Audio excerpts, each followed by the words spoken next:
For those of you who don't know me, my name is Gary Mond. I'm the chairman of the National Jewish Assembly.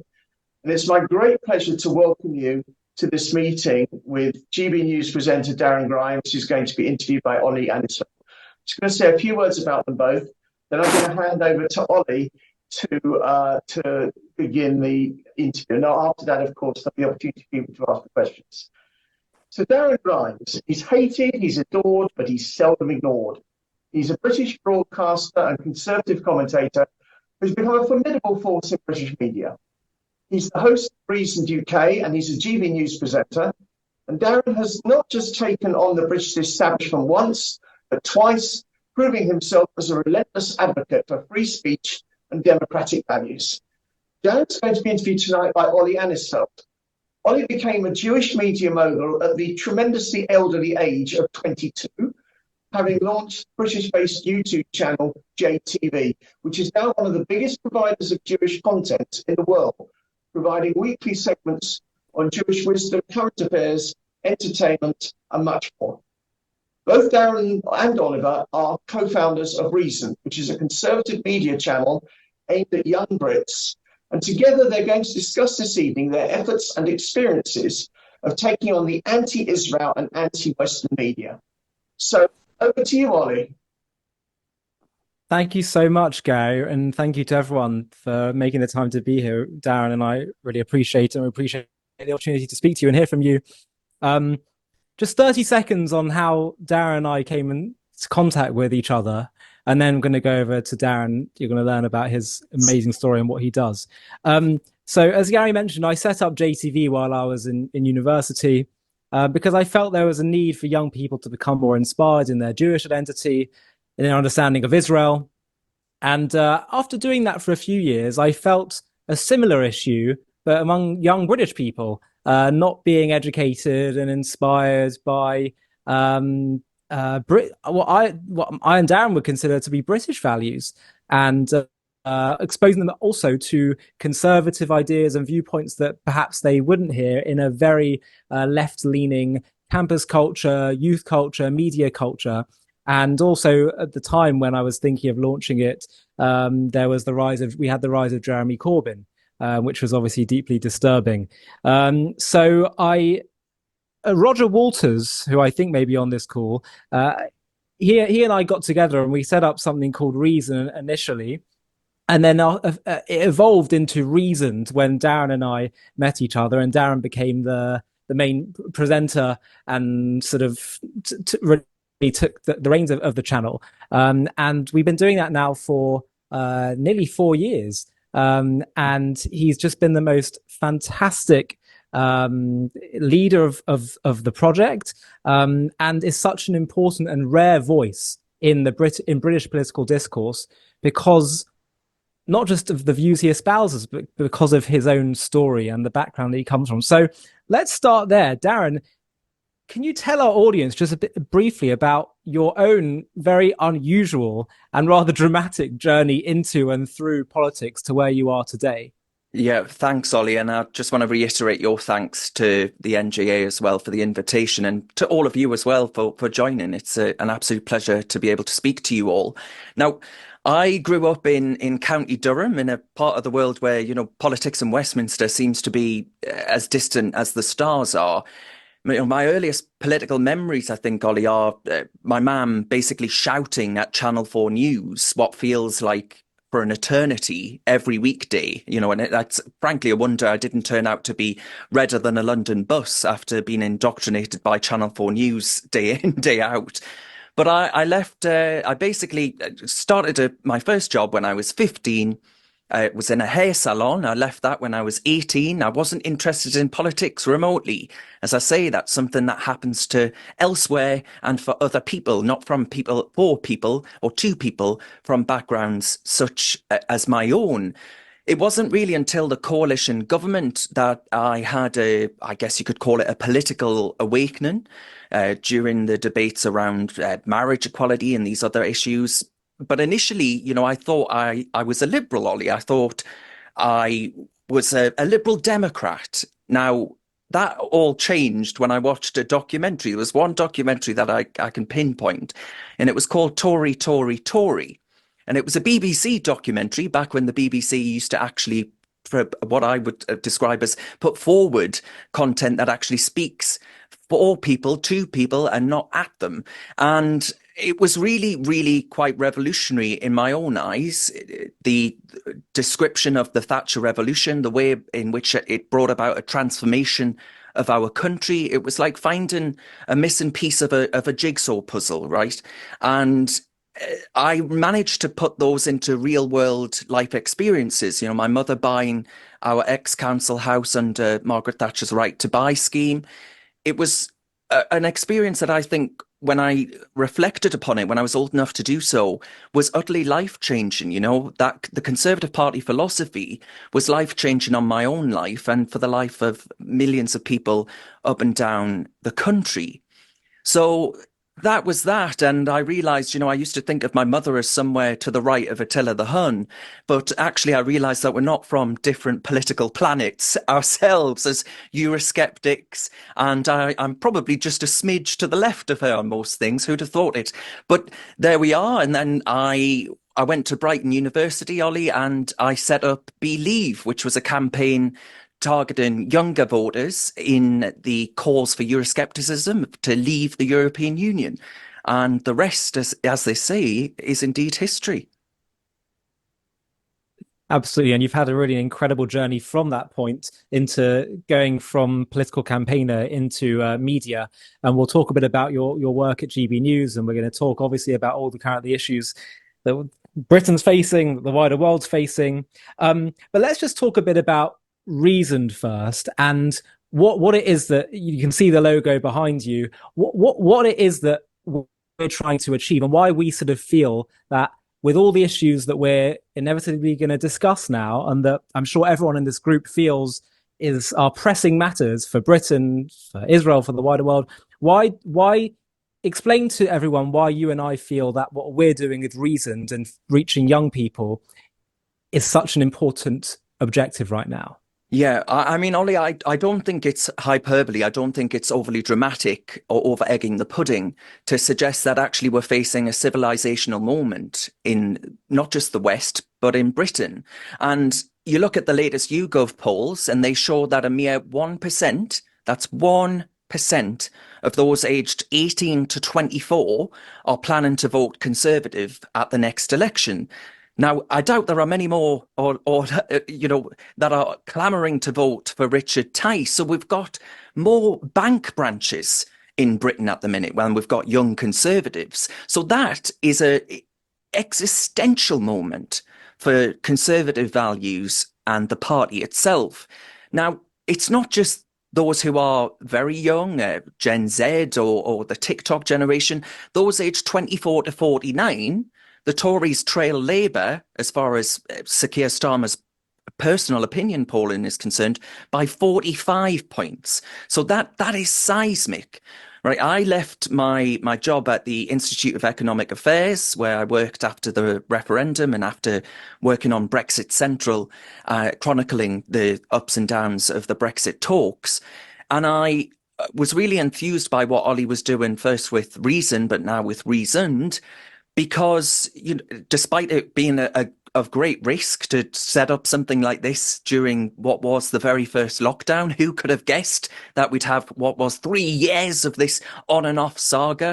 It felt like being a light bulb, you know, being turned in and out, and it was unbearable for many of us. But we managed to, I think, have a great success story. We had lots of interviews that did incredibly well, a few that I dare say got us in trouble, Ollie. But the 2022 conference that Reasoned held, that was, I think, one of the most important things that I've ever been a part of.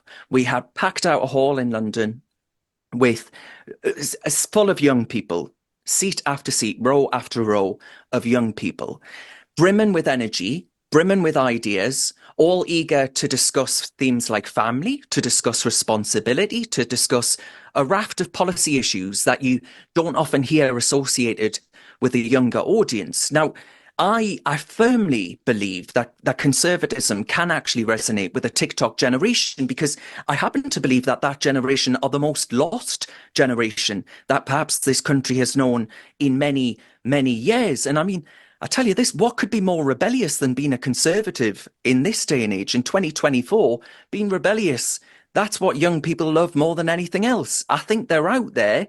We just need to find them. And that's what Reasoned is soaked in doing. That's Reasoned's raison d'etre. And the Conservative Party has been utterly abysmal in reaching out to young people.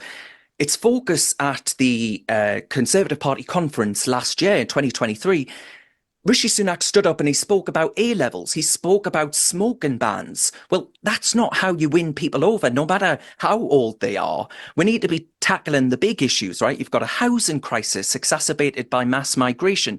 We've got the absurdity of diversity, equality and inclusion schemes, what I would deem to be inherently racist ideas that hinder the lives of especially white working class people.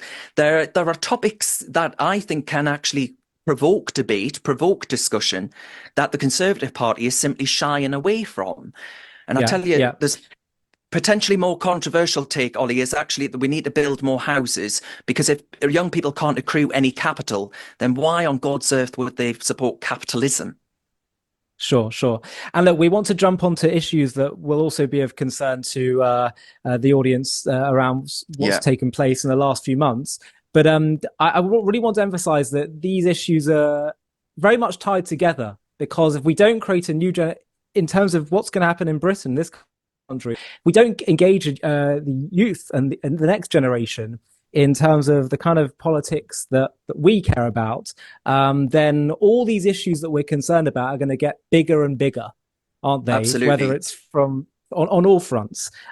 So before we talk about current affair topics, can you tell us a bit about GB News as well for a moment, because that's become that's really placed itself squarely on the map of British media.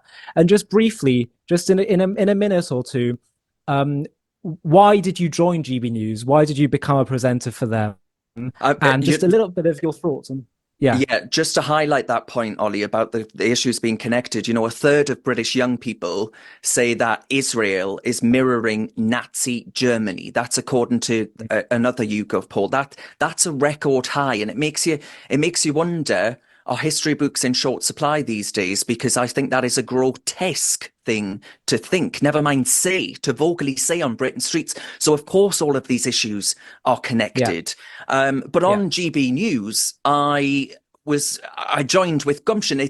I'd say that the most important thing I was ever part of was Brexit, bringing about our withdrawal from the European Union, because that was about, I think, enfranchising communities like that where I'm from, to actually give them purchase in society, to give them a voice that I think had been forgotten, sidelined, maligned for far too long. But, you know, on a really fundamental and quite reductive point, Ollie, GB News is a channel that is willing to call Hamas a terrorist organization. The BBC, of course, as we all in this chat right now know all too well, shies away from that. We need the facts. We need to be able to call a spade a spade. You know, if someone undertakes rapes, beheadings, bombings, indiscriminate shooting, we should damn well be able to call it terrorism. So I say shame on the BBC, and thank God for GB News. Because this project was actually all about the sort of continuation, I think, of the promise of Brexit, of taking back control, about being able to highlight issues that matter to those who aren't in the BBC bubble in Manchester, or the BBC bubble in London, or the BBC bubble in Glasgow. That's all the BBC manages to do. It pots itself around the country, but then it just creates these silos of metropolitan liberals talking to each other about how much they despise Israel, how much they love Jeremy Corbyn, how much they love their kale dishes, their muesli. It's all of these ridiculous things, and I think they are so completely, utterly out of touch that it has been a genuinely heartwarming experience to walk through the streets of places like this in the Northeast and have people stop me on the streets and say, I just want to say say thank you so much for speaking what I feel needs to be said, for saying what I think needs to be said, and for giving me a voice. And that, I think, I find it profoundly moving, but I also find it profoundly depressing that until this point, there wasn't a media outlet that would actually speak to people, dismiss them as what Hillary Clinton derided as deplorables, a basket of deplorables. So Brexit was the moment that I think unleashed this opportunity. And I think GB News is a media outlet that has really capitalized on that unfrozen moment a hell of a lot more than the Conservative Party has, depressingly, Oliver. Yeah, and I think a lot of Jewish people have, in the aftermath of October 7th, become increasingly aware of that GB News certainly prepared to air more views that they'd be sympathetic to than perhaps some other media channels. And I know many are grateful for that. Let's talk about Israel. Tell us about your relationship with Israel. What's so haunting to me really is that you went on a trip to Israel. You went to Gaza. Sorry, on the border of Gaza. Mm-hmm. Literally a few weeks in. It was September of 2023 before October 7th. And it was your second trip to Israel, and so tell us how you got to learn about what happened. How did you end up going on these trips, in a nutshell? Yeah, well, I mean, thank God I didn't go to Gaza, Ollie, because as you well know, and as we all know, that actually as standing there as a gay man, I very much doubt I would have held my head longer than any eight or whatever it was of Henry VIII's wives. I just find these privileged prats on our streets who don't recognize that fundamental point to be not only misguided, but thoroughly repulsive. As you say, I've been to Israel twice. I went first in 2019, and I visited sites of Christian interest, Christian focal points, and it was beautiful, but it wasn't anywhere near as profound as my visit in 2023, as you say, 4 weeks before October 7th. And that was a trip organized by the European Israel Press Association. And I'm so intensely grateful to them for offering that invitation, for issuing that invitation, because actually I was able to see up close how Israel, far from being this mighty oppressor who is rich with resource, or somehow an almighty defense mechanism that is able to defend itself and push these Arab countries into servitude and all of these ridiculous narratives that we hear propagated by what I would deem to be rank anti-Semites. Because you look at the three fronts that Israel faces threats from on a daily basis. That's not including, of course, all of the Iranian proxies dotted around 22 Arab countries. It was a revelation. It was mind-boggling. And it was also heartbreaking to think about all of the people that I'd met, young people, some of them actually from this country, who had gone and joined the IDF, who I have absolutely no idea whether or not they are still with us, Ollie. I have no idea whether or not they lost family, whether or not they lost loved ones, visiting the kibbutzes, hearing from people talking about the sheer vulnerability of daily life in Israel, and to be told by some blue-haired them on the streets of Britain that actually I am insane, all of this, guilty of propagating so-called genocide.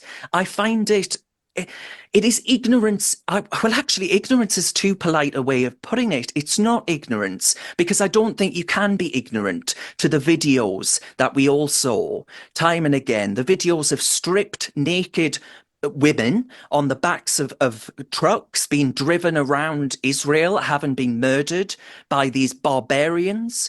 The fact that we saw old people being kidnapped, the fact that we know that there are still hostages to this very day being held. We have no idea how many people are still alive. The beheadings. I just can't imagine that you could look at 1,200 innocent people and actually conclude being killed and actually conclude that, well, we've no idea who the real bad guys are in this fight. I mean, there was Israel posted on their Twitter account a Hamas official, Mr. Hamad, I believe his name was, and he said, well, we made some mistakes on October 7th. We didn't mean to kidnap, murder civilians. Now, I don't know about anyone else in this group, but I've perhaps woken up on a few nights after drinking one too many sherbets, dare I say, and concluded that mistakes have been made.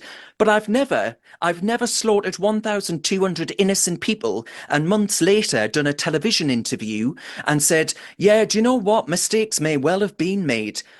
I just find it utterly baffling. And it also... Sorry, Ollie. Sure.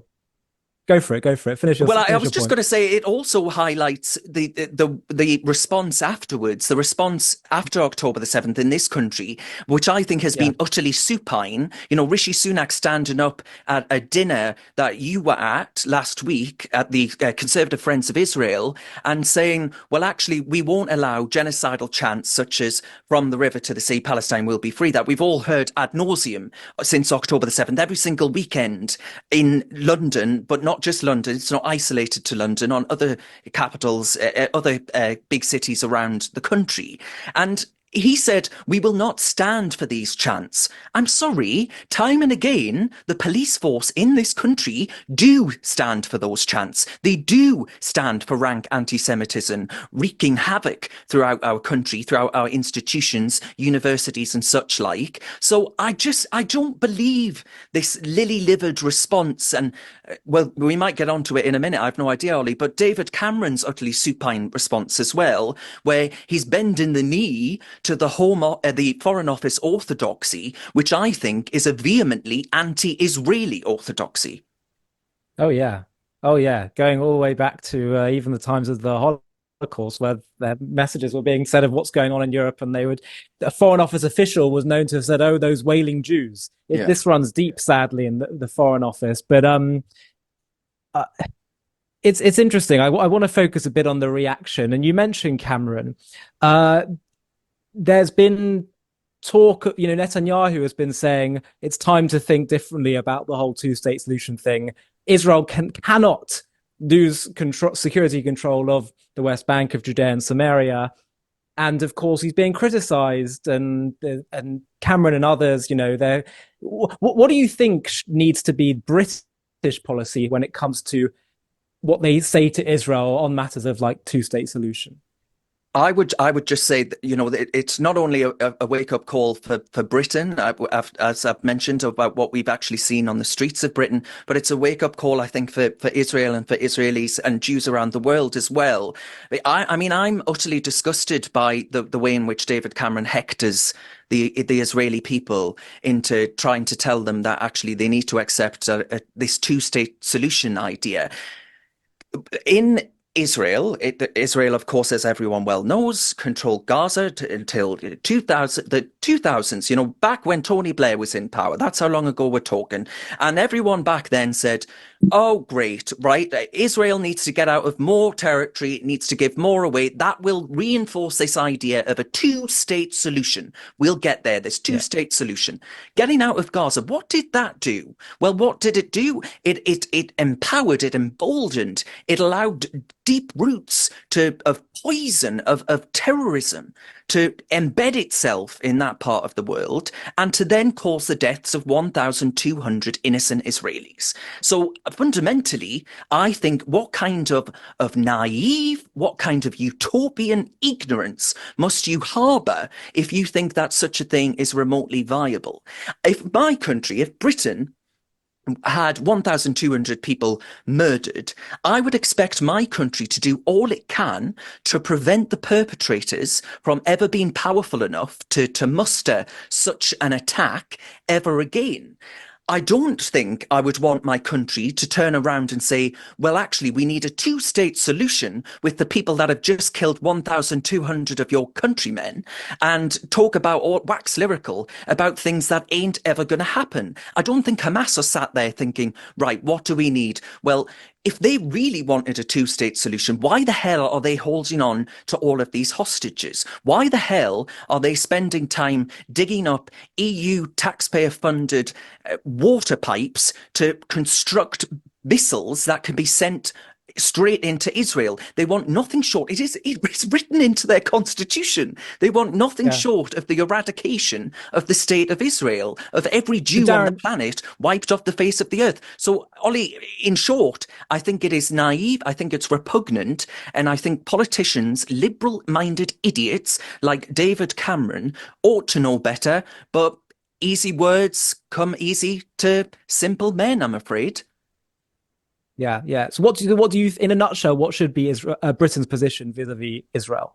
To be unapologetically behind them, to be unapologetic about our condemnation of Hamas, to actually say we can understand why Israel is retaliating in Gaza, why Israel won't settle for anything less than the destruction of Hamas, to actually say that this has been, I think, a really awakening moment to look at what Arab and Muslim communities worldwide have actually responded to what's happening in Gaza right now. Because 22 Arab countries, Ollie, guess how many of them can we think of that have actually offered to take in these refugees that some people are suggesting ought to be taken in by Britain? Well, none of them have. And frankly, I do not want anyone who voted for Hamas to come to my country. And it looks like 22 Arab nations agree with me. There we are. Let's talk a bit again about domestically in Britain. First, just from the perspective of Jewish issues, there's obviously been seen a steep rise in anti-Semitic incidents. The Jewish community in Britain, most of us have felt a little bit scarred by having Jeremy Corbyn as the leader of then Her Majesty's opposition, and obviously concerned about this rise and how are Jewish people going to feel in years from now if the tide continues to go the way it does. But I personally believe, and I know you do as well, that the majority of British people are good. That's why Corbyn didn't win. And they are not anti-Semitic, and this is a really good country. It's an amazing country, but we still have our concerns nonetheless. Partly because of the people who could be in charge. The Labour Party are looking at this stage. You never know. Politics is very fluid, but they're looking quite likely to win the next election. What do you make of Keir Starmer? Well, I mean, I don't think you have to be Mystic Meg or look into the rooms to be able to see what's coming down the hill for the Conservative Party. I'm not optimistic that there'll be a 1992 style revival at the polls. I do think that it's pretty much embedded in now, and that the electorate want anything other than the Conservative Party. I don't think people are absolutely wetting themselves with excitement, Ollie, about the prospect of Sir Keir Starmer, because frankly, I don't think they know what he stands for. He's just Jeremy Corbyn's party in a nicer suit. And, you know, he speaks in very loyally nasal language, and people, I think, will never be excited by any prospectus that Sir Keir Starmer could put forward.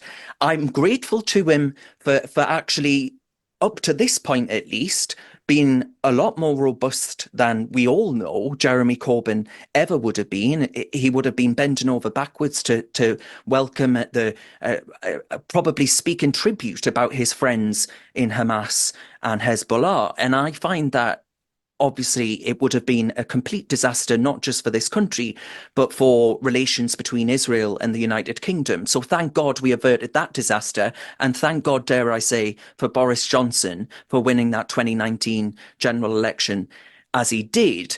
What do I think about him? It's very hard, Ollie, to form any other opinion of the man other than to look at his track record. You look at his track record, twice he campaigned for Jeremy Corbyn. Twice he told us that Jeremy Corbyn was his friend. Twice he offered succor and support to this man, his policies, despite everything we know about him, despite everything he has ever said, despite everything he said in office. You know, he turned round, I remember, during the Salisbury poisoning by Russian agents here in the United Kingdom. And he basically bent over backwards to find any point he could to be in support of the Russian position. So this is a man who I think has offered succor and support to not just the enemies of Israel, but to any enemy of the West. And it would have been a complete disaster. So to a certain extent, you know, I don't think Sir Keir Starmer is ever going to drag us off into that hell, fire, and damnation that would have befalled the country had it been for the leadership of Jeremy Corbyn in number 10 Downing Street. It really does beg a belief, especially given he came very close to it in 2017.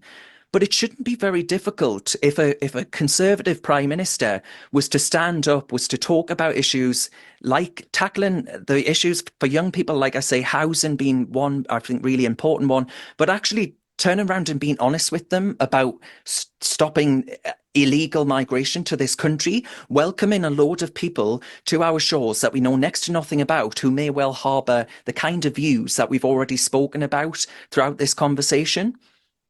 Yeah. So the British people are just at breaking point right now. They are utterly beside themselves by the ineptitude of the Conservative Party that they put so much trust in. You know, I've got family members who voted Conservative for the very first time, despite being the grandsons, the sons and daughters of those in the mining community in Britain who vowed never to vote Conservative after Margaret Thatcher's leadership. And they put their trust in the Tories. And I'm afraid to say, I think that trust has been betrayed. So Sir Keir Starmer is useless, but he's all that people feel that they can vote for. That's the problem. And let's talk about what could happen on the Conservative side in a second. But are you concerned that once Keir Starmer's in office, he could lurch to the left, he could get replaced by someone more far left? Do you have those concerns? Or do you think he'll just be a pragmatist, Blairite, that kind of thing? I look at the likes of Mr. Ali, who stood up at PMQ's, Prime Minister's Questions, on Wednesday.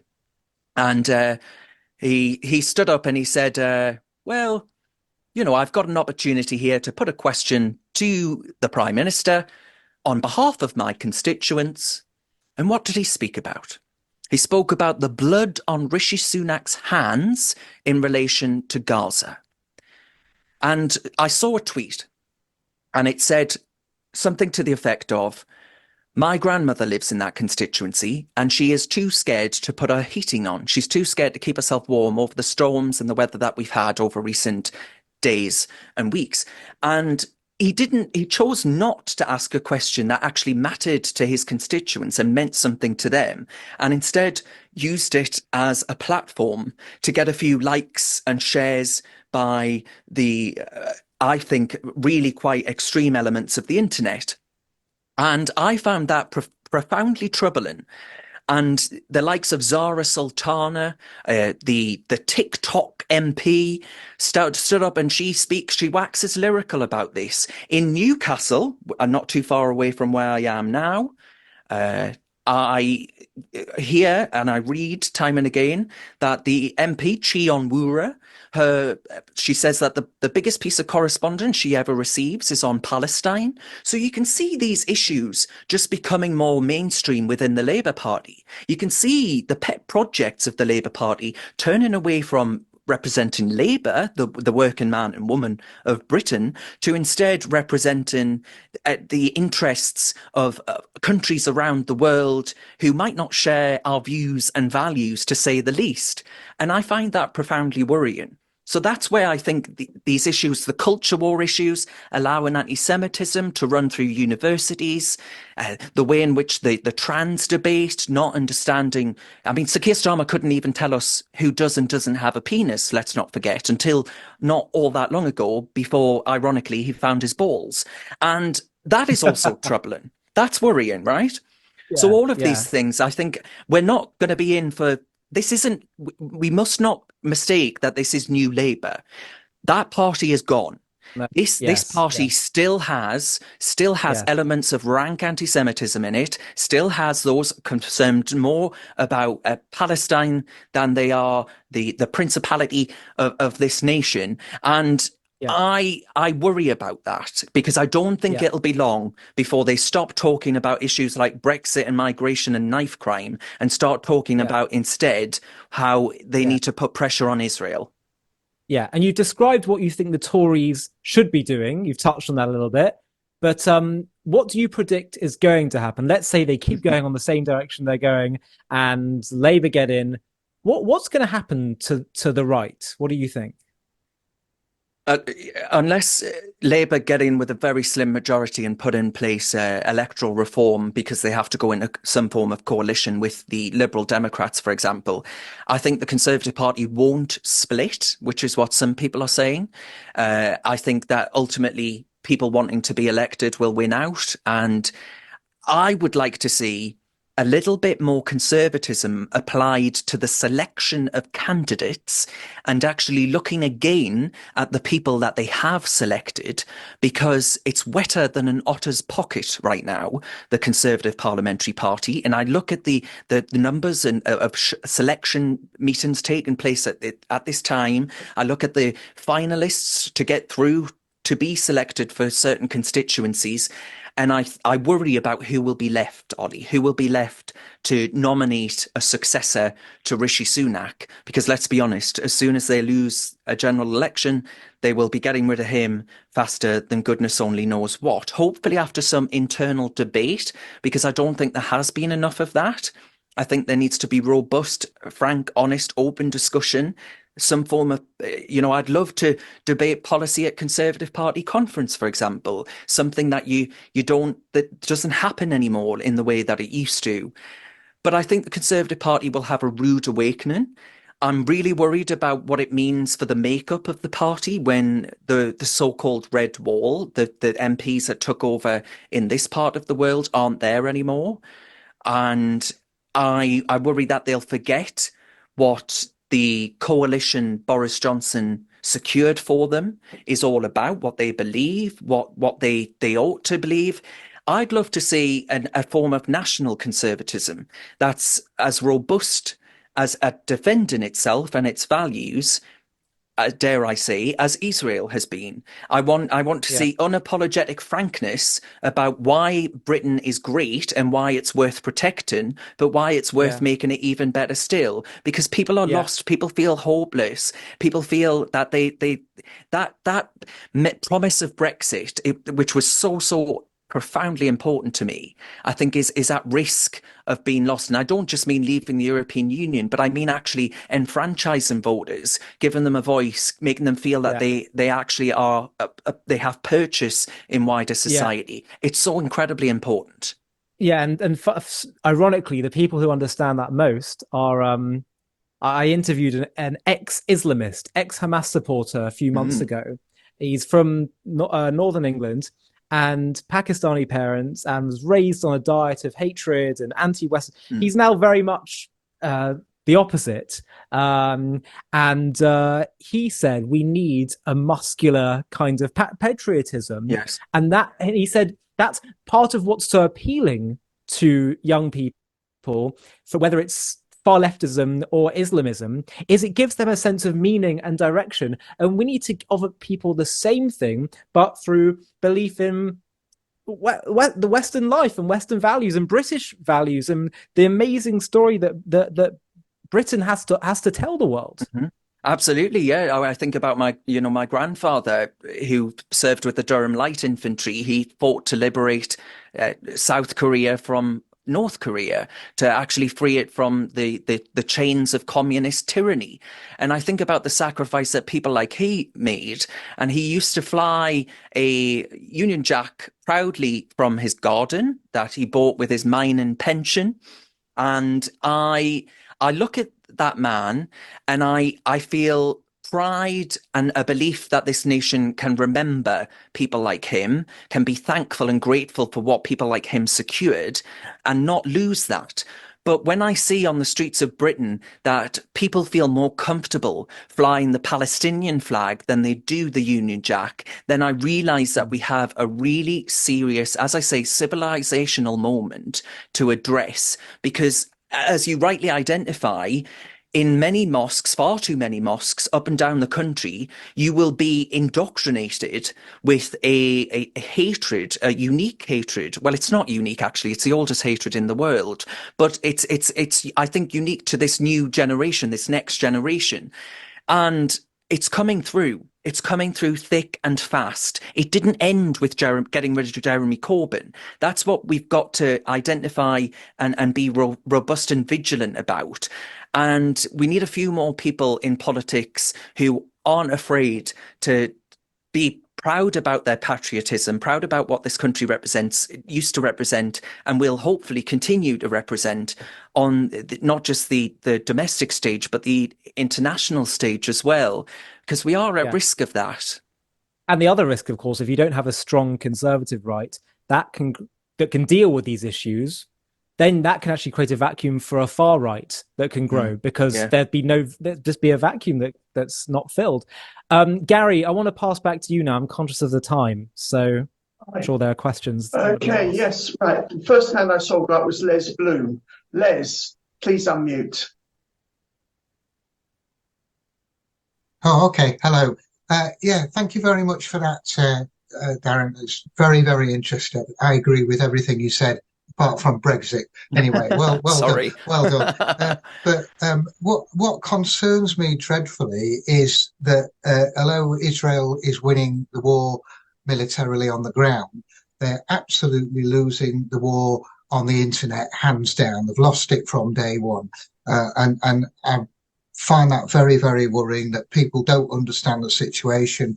They don't seem to understand that Israel withdrew from Gaza within the last 20. They actually pulled all the farmers, for want of a better word, kibbutz, and the soldiers. Every single soldier, every single Israeli was sometimes forcibly removed from Gaza, and they had an opportunity to show the world how peaceful they were. They could have had tourism, they could have had industry, and instead all they built was a military machine, built the tunnels, and nobody seems to understand. And I find that very disturbing. And the other thing is, people talk about Israel as being a terrorist state.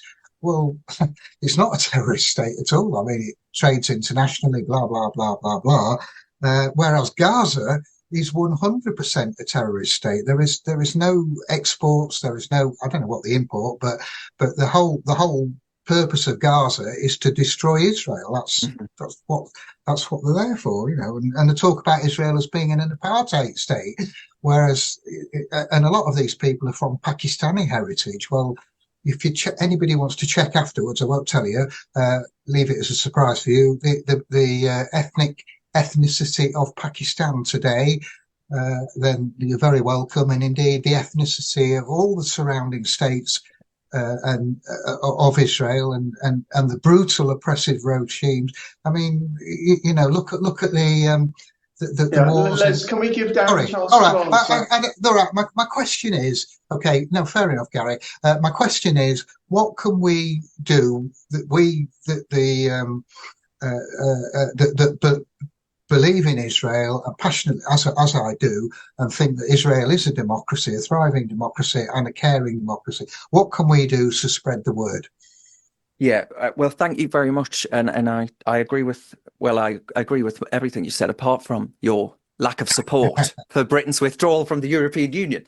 But look, I think you're absolutely right that Israel is winning the ground campaign, but not winning the online PR campaign. And that is worrying. That is worrying because, as you all well know, the next generation have not known life without the internet, right? They have never known a day where the internet has not existed. They live their lives online. And the narrative from every idiot pop star that they will follow on their Instagram accounts, or every idiot celebrity that wins a Golden Globe but couldn't actually point to Gaza on a map, on TikTok and all the rest of it, who are saying that actually Israel is a genocidal apartheid state. Well, you know, I walk around this apartheid state and I see quite a lot of diversity in the way that strikes me that would make apartheid pretty damn difficult. And it's a very ludicrous suggestion. But to win that, I think you have to educate idiots like me. And by idiots like me, I mean people in the media.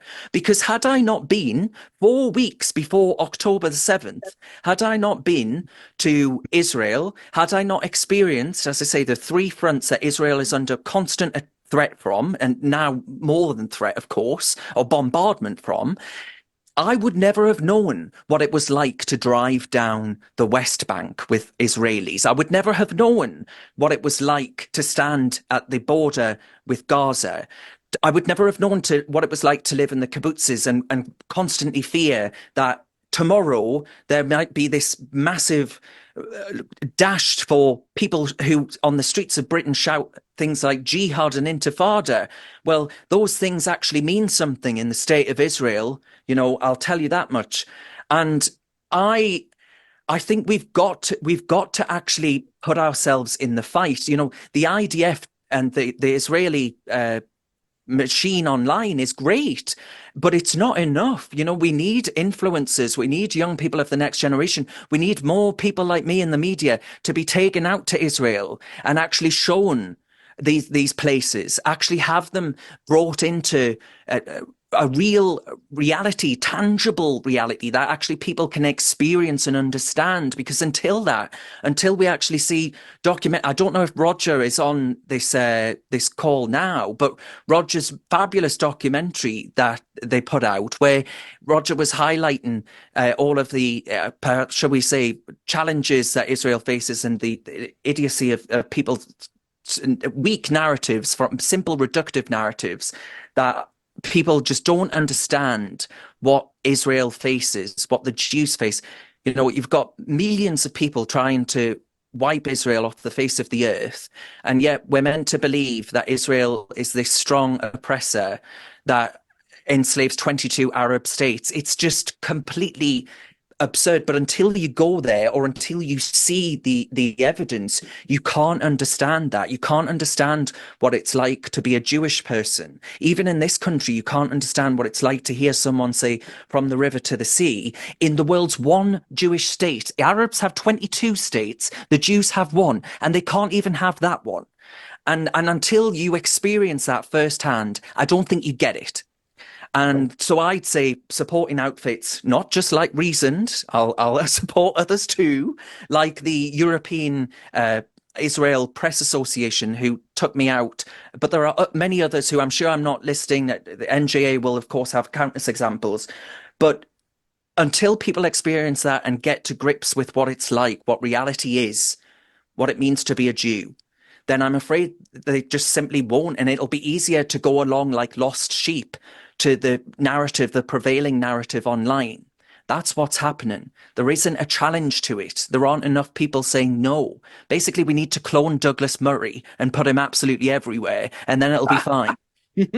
By the way, just so people know what the documentary Darren's referring to, it's Roger and I produced it. It's called Settling the Facts. You can find it on YouTube, and it's all about Israeli settlements, but it deals with all the bigger issues, but tries to shift the narrative on that. Settling the Facts on YouTube.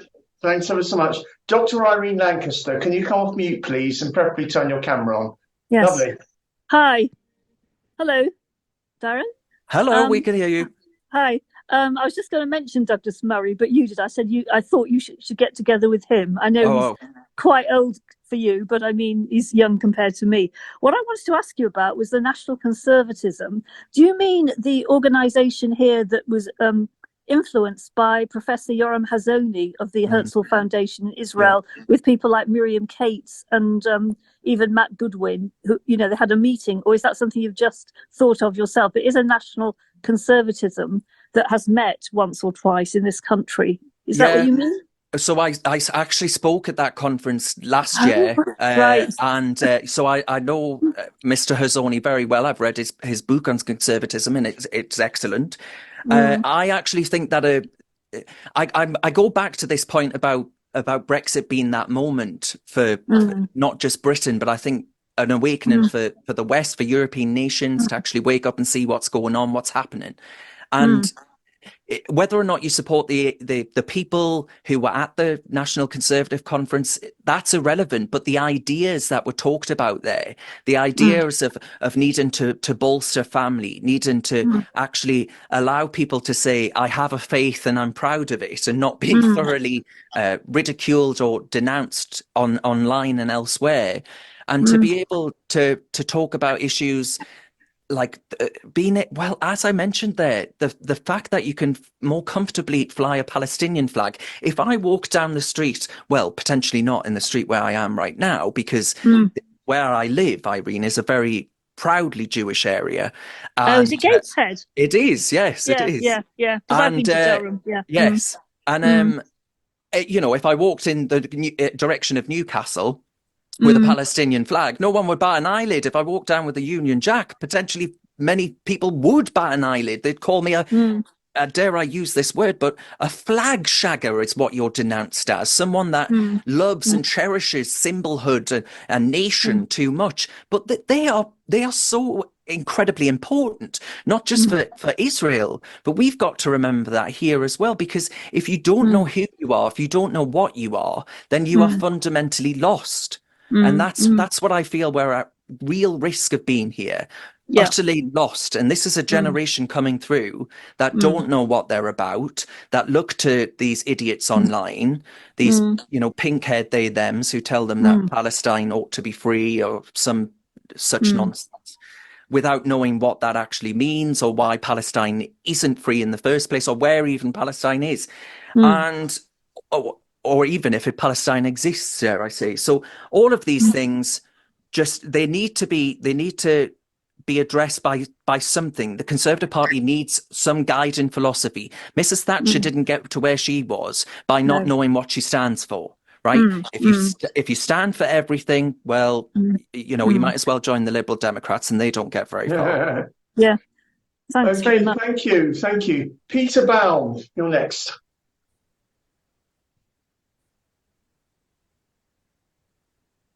Peter, you're on mute. Well, you're not on mute, but we can't hear you. Hear me? Oh, yeah. Now we can. Yes. Darren, thank you for everything you do at GB News. It seems to me that there are two organisations, yourself and the Reform Party, that put their heads above the parapet in challenging Islamic extremism. The way our electoral system works, it doesn't look like the Reform Party are going to get any seats. But in your mind, there is talk of some disaffected Conservatives going over to Reform. And if, say, some heavy hitters like Nigel Farage or indeed Boris added their weight, what do you think the chances are of Reform getting seats in at the next general election? I think if we look back to the example of 2015, perhaps the last election where people felt genuinely frustrated and disenfranchised with what they were having to vote for at the ballot box, I think we're back there again, 10 years on, we're back in that moment.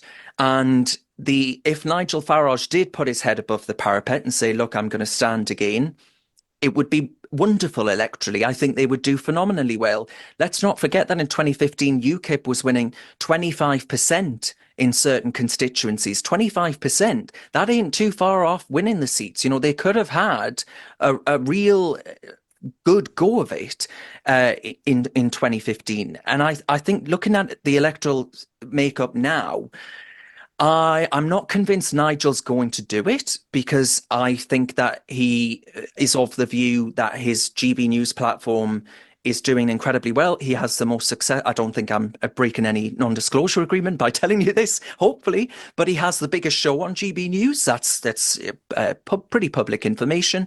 He is doing phenomenally well. He just came out of the jungle, as you well know. He's reaching a new audience, the same kind of audience that we're trying to reach at Reasoned, with ideas that they've never even considered before, right? No one's perhaps spoken to them about the merits of conservative values or flag and family and all these other things, or even talking to them about the debanking scandal. How many people knew about that, right?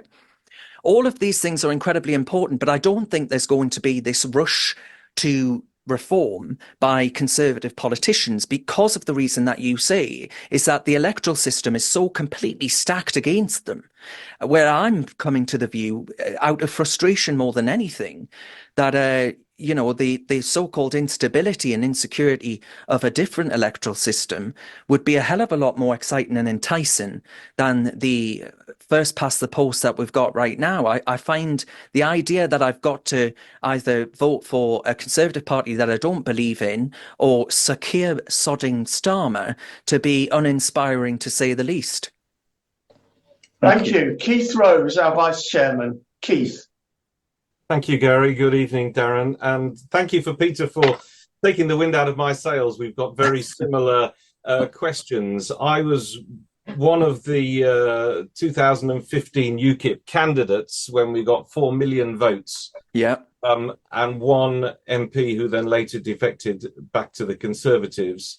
And I'm just wondering a little bit more on GB News's stance on putting forward and putting so much publicity behind Richard Tice and the Reform Party. I also stood for the Brexit Party, but decided not to join Reform. I thought the Brexit Party was a one-hit wonder. I was one of those that Nigel didn't withdraw.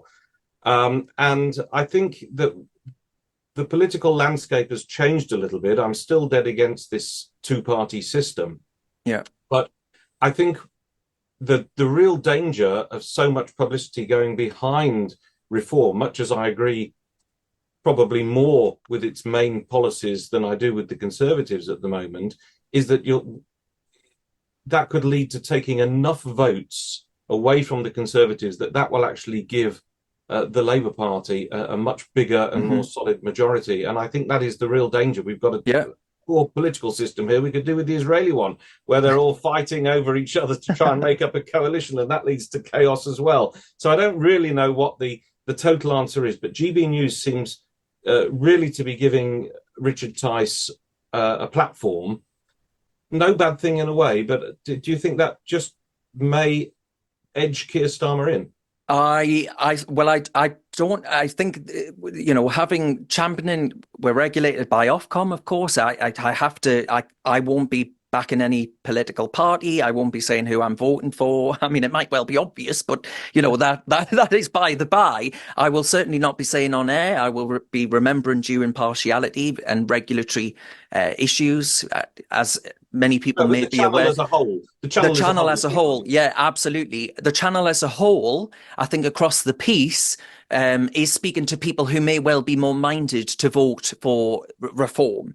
And that's correct, right? I don't doubt that. I think opposition, by the way, will be absolutely fantastic for GB News in the same way that opposition to the Conservatives, actually, to the Labour Party even, will be fantastic for GB News, because it opens up this avenue where people want to hear what the other side are saying and hear what the Conservative Party is actually doing in opposition, what direction it's going to move in, and all the rest of it. So GB News will be incredibly important afterwards, no matter what takes place.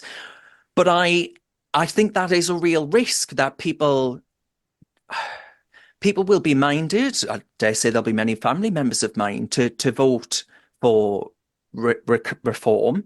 I nearly said reclaim there. There are too many R's in politics these days. Yeah. And that will actually hand, as you say, an emboldened amount of a majority to the Labour Party. It's not Sir Keir Starmer doing well, it's the Conservatives doing incredibly poorly. And that, I think that will happen. I think that is going to happen. But for one, I'm incredibly tired of being told, well, you can't vote for that because this will happen. Well, why don't the Conservative Party give me something to vote for? Why don't the Conservative Party actually remember the manifesto that they stood on, the commitment they made to the British people, and actually stand for some damn conservatism? And then maybe, just maybe, people will vote for the Conservative Party. That's all I would ask it to remember. It's not, Boris proved it can be done, marrying those coalitions between the Tory shires and the so-called red wall areas. It can be done. You've just got to actually give people hope, optimism, something to vote for, a message to actually back, instead of standing up at your party conference before an election year and saying the most important issue facing the nation was reforming A-levels and banning cigarettes, for God's sake. It's puerile nonsense. So that's what I'd say to that. I think it's going to happen, but equally, I'm incredibly sympathetic to those who do feel that they simply cannot vote for the Conservative Party, even if that means getting the Labour Party. Thank you. Adam Kershaw, come off mute, please, and preferably turn your camera on. Hi, Adam. Hiya. So, first of all, I want to say thank you to both our host and our guest for tonight. They both do incredible work. What I want to try to focus my question around is what's been referred to as the blue haired, or what I prefer to call the multicolored haired or the rainbow colored haired individuals. they typically tend to be of university age, either within university or graduating university, yet we tend to find that these are the most vocal, at least in terms of the extremes of politics, and they're also what I call terminally online. First question is, how do we really reach these individuals? But also, second question, at my time being at university, I tend to find that these institutions across the country, Newcastle, Manchester, various campuses across London, they tend to be these echo chambers where they tend to foster these very unpatriotic, very Britain is evil, so to speak, views. So, for example, like a lot of the university age people that tend to go on these pro-terror marches in London, they tend to be of the university age, and it's almost like they can be easily indoctrinated. How do we reach these people as individuals, first of all? And is there anything we can do as a structural level to combat this echo chamber of terror sympathizing and Britain bashing that goes on in universities? Yeah, well, thank you for that, and you know, well done you for being someone that was at universities and didn't succumb to what I would call peer pressure and the mob mentality. I think it's important that the other side actually puts in the effort. The Conservative Party, as far as young people is concerned, have basically removed themselves from the game altogether. They've basically said, young people, we ain't going to win them, so there's no point in trying. And that's incredibly dangerous because it does allow these ideas to ferment and grow within universities. And it's not just universities, but I dare say there are working class lads and lasses up and down the country haven't got time to doss around in London every weekend holding a Palestinian flag. So that's probably why they're all university students and all the rest of it. Not that I think there would be many lads on a scaffold and build in sight, for example, who would want to spend their weekend flying a Palestinian flag. They probably care more about actually paying their bills and putting some grub on the table. But we've got to be in the fight. We've got to, Reasoned and other outlets, we've got to actually stand up and actually put forward people and champion people who do want to have the debate. You know, we at Reasoned have been discussing the idea of a political another political conference, but this one being more debate minded. I think young people are enthused by hearing ideas that they've never been exposed to on the likes of the BBC or doesn't come up in their TikTok algorithm. We've got to actually bring those debates to people. We've got to put them on TikTok. We've got to, well, first of all, we've got to have them outright. We've got to actually, let's have a discussion about Israel and Palestine and bring in loads of young people. Because until we actually engage in the debate, then we are just left with the only people that are actually speaking out against anti-Semitism in Britain and against Israelophobia in this country are the likes of Douglas Murray, are the likes of, the Israel Twitter feed or the IDF's Instagram account. That can't be enough. That simply won't reach the kind of numbers that we need to be reaching, because we are seeing a really, really toxic inculcation of young minds, and it's deeply troubling, and we should be deeply troubled by it. But I don't want to live in a country where Jewish people in areas like this one, but around the country, feel that Britain is too unsafe for them, but then that the one Jewish state in the world is now also unsafe. So where the hell do they go? That is an intolerable position for Jews to find themselves in. So we've got to actually get together as a collective and support the people that actually want to bring about the debates, discussions that change people's minds, because until we actually start to do that, why would anybody? Thank you. Last question, Sir Benjamin Tamba. Benjamin, can you hear us?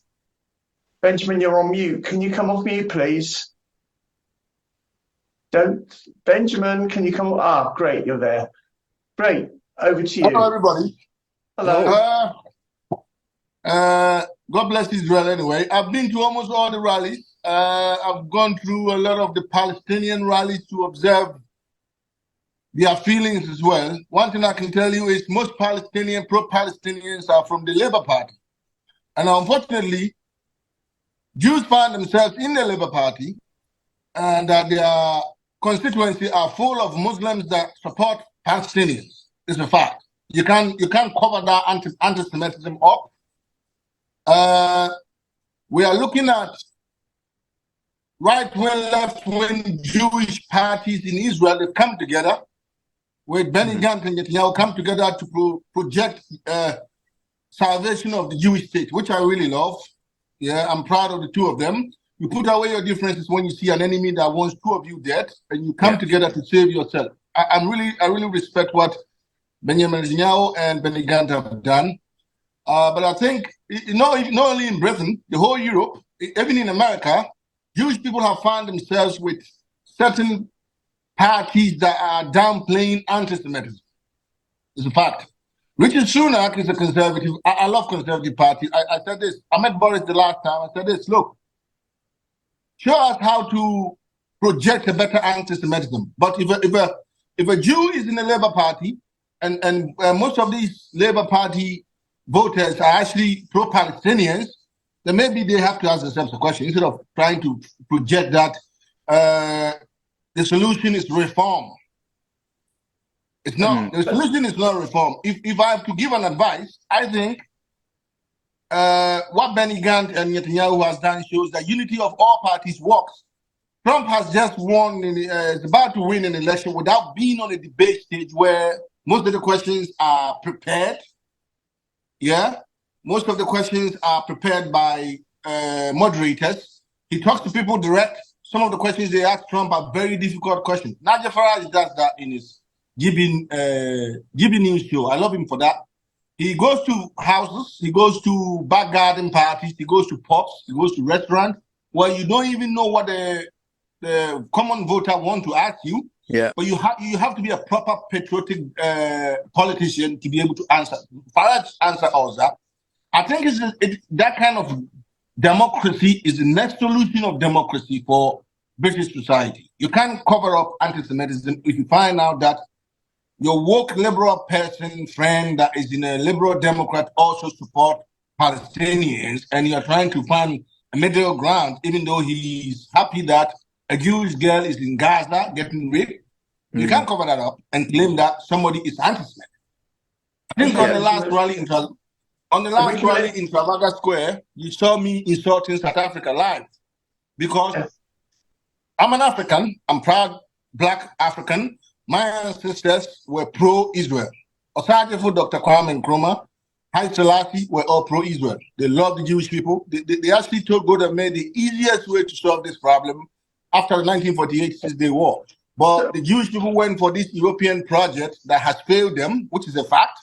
I think the political establishment right now in the United Kingdom, all the political parties, Starmer, Rishi Sunak, and the reform parties, they should all be on the road. One boss, face the public, face the British public. Yeah. Get answered all questions Can we give Darren a chance to answer? No, I'm about to finish. I'm about to finish. They have to answer. You have to put them all in the road. Put them all together in one pub where the whole British society is watching, and they have to answer our questions. We voted for Brexit that we don't want to be known as anti-Semitic state. When we were voting for Brexit, there were ISIS fighters trying to come home, and we were preventing that. Remember? We were preventing that. But now, ISIS flags are used on Whitehall, right in front of us. I went through some of them. You must give Darren a chance to reply now. They need unity. They need unity, political questions and answers. That's my solution for Thank you. problem that we have. Thank you, Darren. I think it is incredibly important that actually we do hear from leaders in real world scenarios, that actually the debate set up, Sir Keir Starmer and the likes of, well, I think Sir Keir Starmer will try to actually hide away from facing scrutiny because he's so far ahead in the polls, that it is important that people face real people. The reason that GB News does that actually goes to parts of the country that, dare I say, the BBC wouldn't be able to point out. is to actually hear from real people that ask real questions that ought and need to be answered. So having those discussions, you wouldn't. The fact that, as I mentioned earlier, the fact that in Newcastle, the one most important piece of in a part of the country that is one of the most deprived parts of the country, in that constituency, the most important piece of constituent letters that are sent out is on Palestine, for goodness sake. That just tells you who is actually getting involved in politics. We need to enliven people to feeling that they can be part of a national conversation. So I do agree with that unity aspect.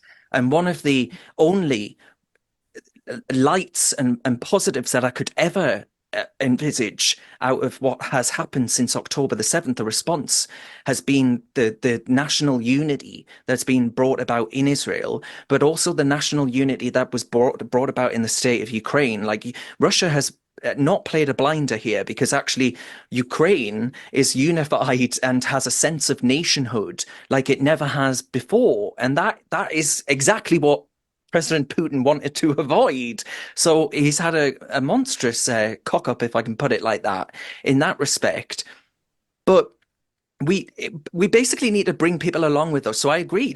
Let's do more. Even if we can't get cowardly politicians to do it, we need to get more commentators, more speakers getting out onto the road and recording conversations with real people in a room. It might be a pub like Farage does that you mentioned, and actually hearing from people genuine concerns and being able to address those things. Because I'm afraid that, for example, the Jewish community in Britain is too small for politicians to care about. That's the hard reality. That is what we're facing in the United Kingdom. So we've got to be more vocal. We've got to be out there. We've got to be present. Because until then, who else is going to do it for us? That's the one thing that the Jews know more than perhaps anybody else, is that if you ain't willing to actually be robust, stand firm, put your own opinion and view out there, then who else is going to actually stand up, put their head above the parapet and stand up and represent you? Thank you so much, Darren. I just want to say, in a moment, I'm going to ask Sandra Dangor, who's on the advisory board of the National Jewish Assembly, to propose a vote of thanks. But before I do, just a few announcements about future events. Our next event is next Wednesday on the 31st of January, where Bahi Beheshti, who is a well-known Iranian dissident, is going to talk about his situation in the Iranian position and, of course, the opposition to the Iranian regime. That will be an in-person event at a North London synagogue, and certainly we're going to be sending all the members information about it. Can I just add, actually, that those of you who are not members, please can you join? It's nja.org.uk, www.nja.org.uk. It's £18 for a year, or if you want to give us a direct debit, it's £10. In next month, we're going to have several further Zoom meetings. We haven't got finalised dates yet, but two of the speakers, one of them will be the new Israeli Foreign Minister, Israel Katz, will be addressing us from Jerusalem. I think it's probably the most senior Israeli politician to address a UK audience since the war began, and to do so via Zoom. The other speaker we'll be having next month, again, we haven't got a date yet, will be the chairman of Labour Friends of Israel, Steve McCabe MP. So that's next month. And also, some of you might have heard that the NGA has already done its first trip to Israel to go down to the south to see the disastrous situation there and what has happened since October the 7th, and indeed what happened on October the 7th. We did a trip in January. We're doing another one at the end of February. If you are interested, could you please write to us at office@nja.org.uk. We'll supply you with full information. The dates are the 26th to the 29th of February, and you will get to also go to listen to President Herzog. There'll be various other things we'll be doing in Israel, but you'll be spending a day down in the south as well. Please, if you're interested, contact our office@nja.org.uk. And now it gives me very great pleasure to hand over to Sandra Dancourt, who's an advisory board member of the National Jewish Assembly, to propose a vote of thanks. Sandra. Thank you, Gary.